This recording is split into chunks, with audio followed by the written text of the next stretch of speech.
As you just heard there, the Fed largely sticking to the script here, but you also get the sense that this is an increasingly close call because what the Fed does next is going to be critically important for the rates outlook. Well, the Federal Reserve has actually been pretty tight. So the economy doing is very well. And those are two contradictory forces at work because the government itself is still spending tons of money, running huge deficits over $1 trillion a year. And that's what's keeping the economy going. You're right. Look, monetary policy is tight. It's something you and I have spoken about before. But can the Fed hold rates at these levels and bring down inflation without pushing the U.S. economy into a recession? That's the question. At the moment, it sure doesn't look like a recession. Everything is going very well.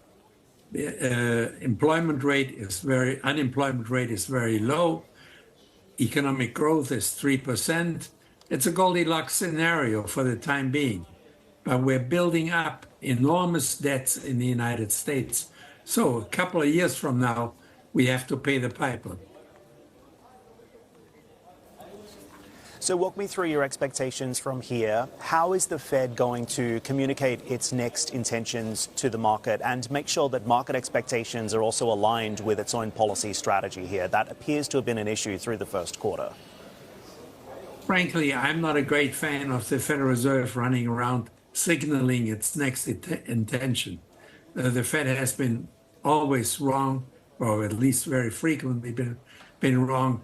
They should just keep quiet and take their actions whenever the time is appropriate.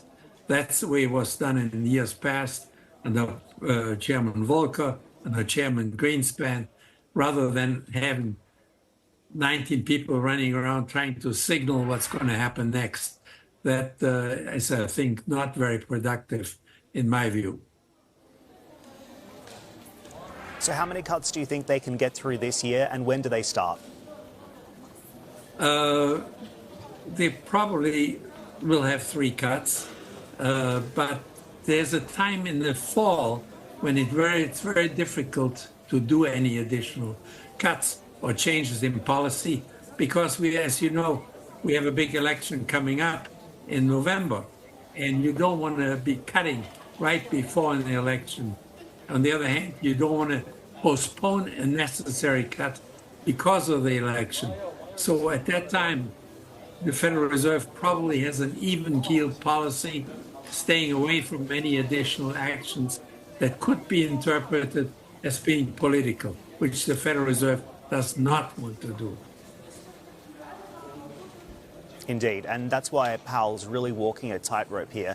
Robert, you have a good pulse on the Federal Reserve's policy actions, of course, being a governor, but walk me through your expectations for the U.S. economy here as well. What would you say is the biggest risk right now for the Fed being able to achieve its dual mandate?